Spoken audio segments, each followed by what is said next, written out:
that becomes a non-transaction. Mm-hmm. You're not coming in to cash a check your balance, exchange cash. You're coming in really for conversation. I think the traditional brick and mortar bank has it over the last 30 years as the lobby traffic diminishes and online banking is so much more prevalent. Those relational conversations become more of a transaction approach by both banker and consumer that comes in. I think that's a great reminder. This is not about a transaction. It's really about a discovery conversation. See where we can help or help guide you. That makes our job so much more fruitful and fun. And I think that's one of the great things and unique things about People's Bank is that the people there are very down to earth, very community focused. Your priority is helping the client. And it seems obvious to me that with that approach, you know that if you help the client, the bank's going to do just fine.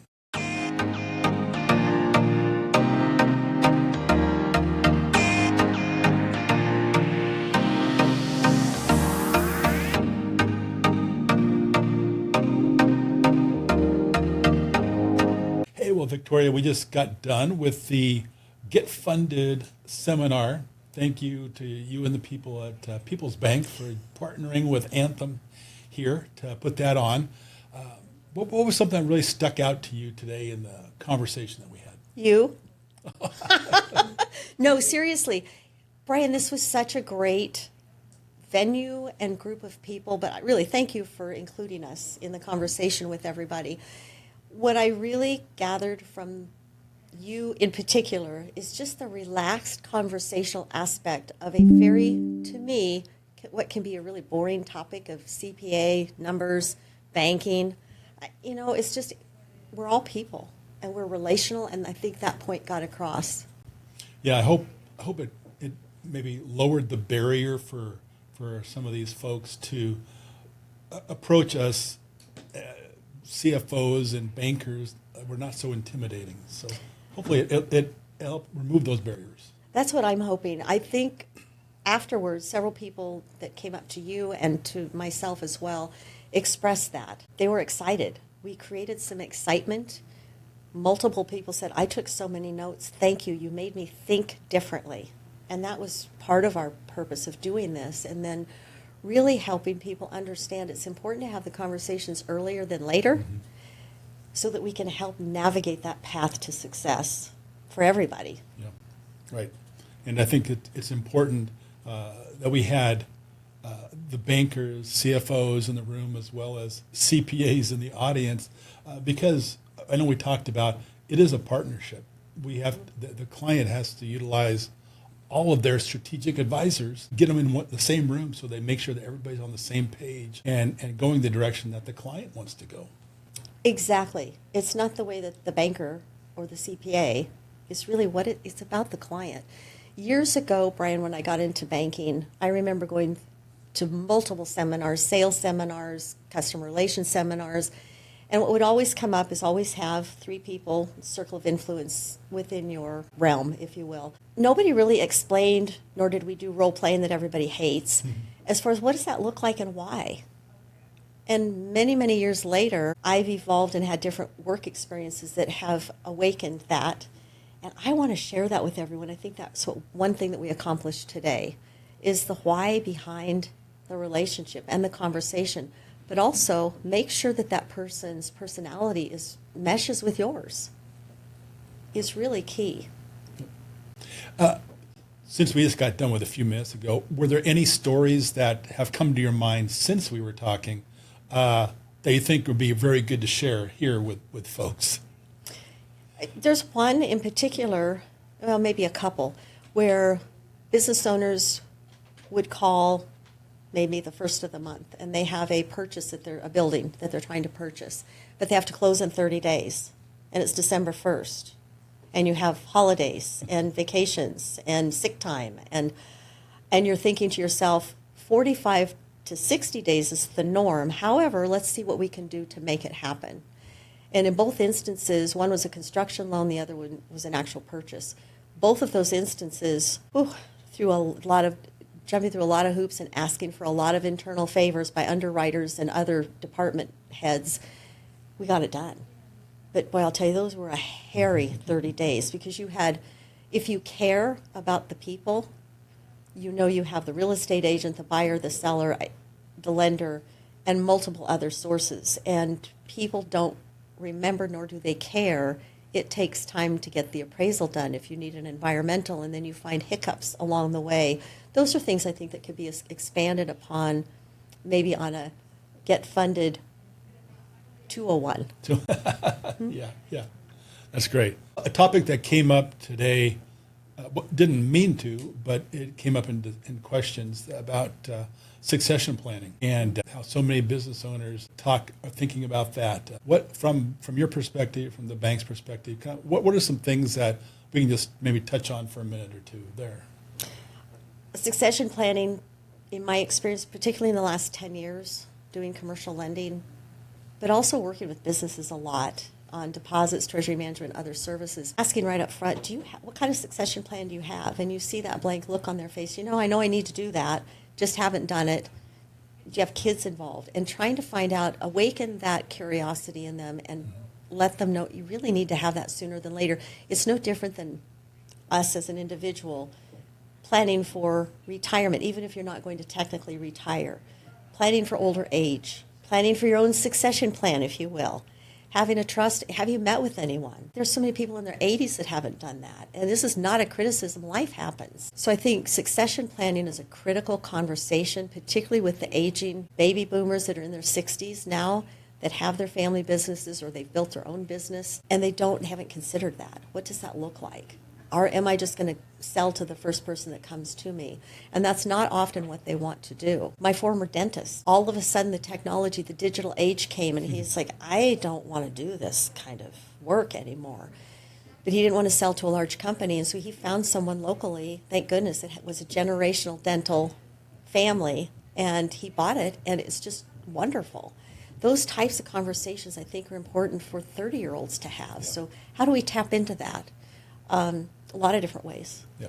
And what's kind of fascinating that is whether you're talking about succession planning or you're talking about maybe selling your business or getting funding from a bank, a lot of the same elements are in place. From a CFO perspective, we still need to have clean financials. We still need to have forecasts and planning. So a lot of the elements are still there, regardless of what the event is going to be. And so it's like we can do the homework and do all the work, and we're prepared for whatever comes our way. Mm-hmm. Exactly, Brian. I had in the past a couple of instances where I was able to pull in an expert out of Seattle that's all they do is succession planning and helping to buy and sell companies. And they got in front of a couple of business clients and gave them some great ideas and heads up. And then it also includes your tax preparer, CPA. It includes all of those partners in that conversation to really have a mindful way to step out of the business. And, I think of one of our large retirement home owners years ago who had built a really great nationwide empire, if you will, from my perspective, on retirement homes. And he unexpectedly passed away. I just remember hearing some challenges with that. There was some succession planning, but there's always something that you might not uncover, and you never hope to pass at a young age, for sure. But what if? The what ifs are... Today, I think one of the things that we did really well was hopefully demystifying the whole process of borrowing. A lot of times, a business owner, I see them, they go to their banker or go into a bank and just say, I need to borrow some money. And all of a sudden they're run up against this gauntlet and they're just like, they feel like they're getting punched from left to right. And hopefully we help to show them how the process works, what's important, how to streamline the process so that it makes it easier for them to potentially get success of getting the funding they need. You just touched on something that's a great reminder for a next time. Is coming into a bank and asking for, I need a loan, and we sit down. That becomes a non-transaction. Mm-hmm. You're not coming in to cash a check your balance, exchange cash. You're coming in really for conversation. I think the traditional brick and mortar bank has it over the last 30 years as the lobby traffic diminishes and online banking is so much more prevalent. Those relational conversations become more of a transaction approach Yeah. by both banker and consumer that comes in. I think that's a great reminder. This is not about a transaction. It's really about a discovery conversation. See where we can help or help guide you. Yep. That makes our job so much more fruitful and fun. Yeah, and I think that's one of the great things and unique things about People's Bank. The people there are very down to earth, very community focused. Your priority is helping the client. And it seems obvious to me that with that approach, you know that if you help the client, the bank's going to do just fine. And that's always been my motto. Not always upper management over the years has that same outlook. They like to get there faster or differently, and that's fine.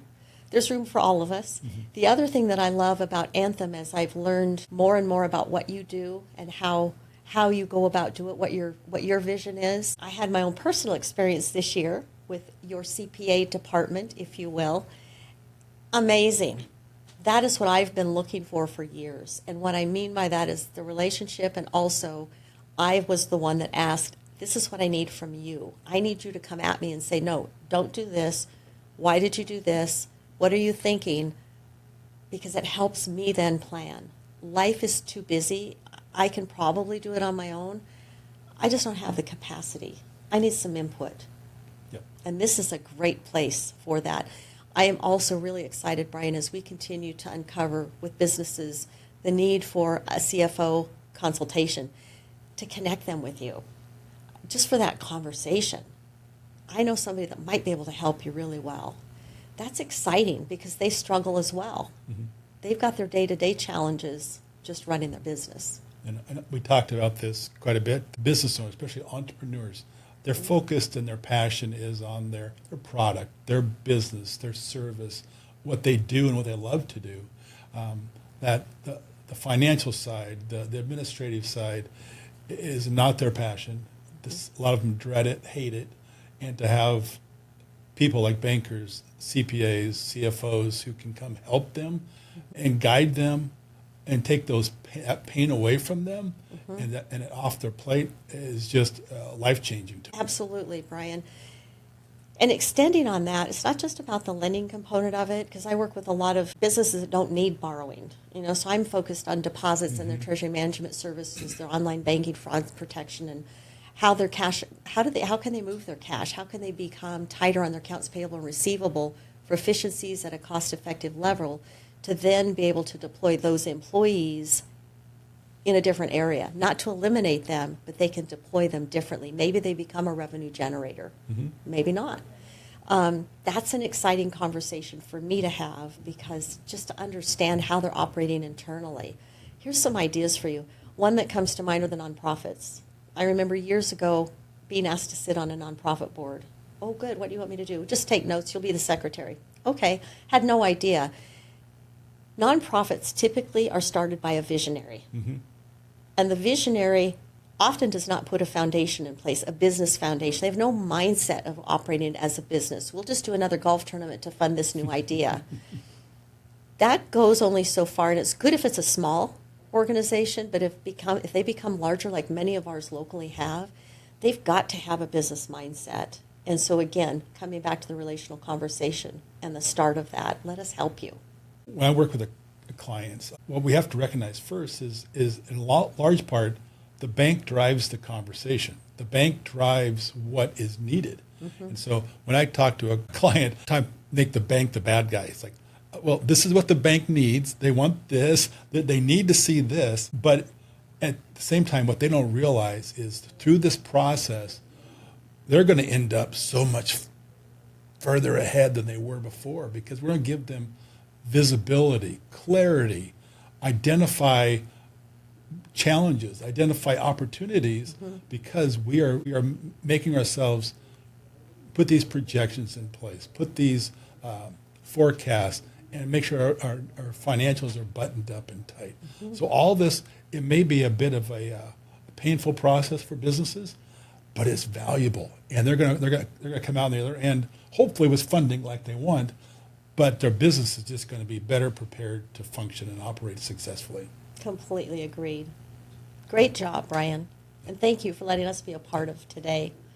Yeah, It's our such pleasure. a fun It was partnership. a great partnership, and it's great to have community banks in town. It's great to have community banks still around Absolutely. who are out there in the community helping the clients, focus on the clients, not just making numbers, not just hitting goals, not just making sure the shareholders get paid, but community banks that truly want the community businesses to thrive. That's what's so key. Agreed. Completely. There's a place for all of us, but I love where I am. Good. Great.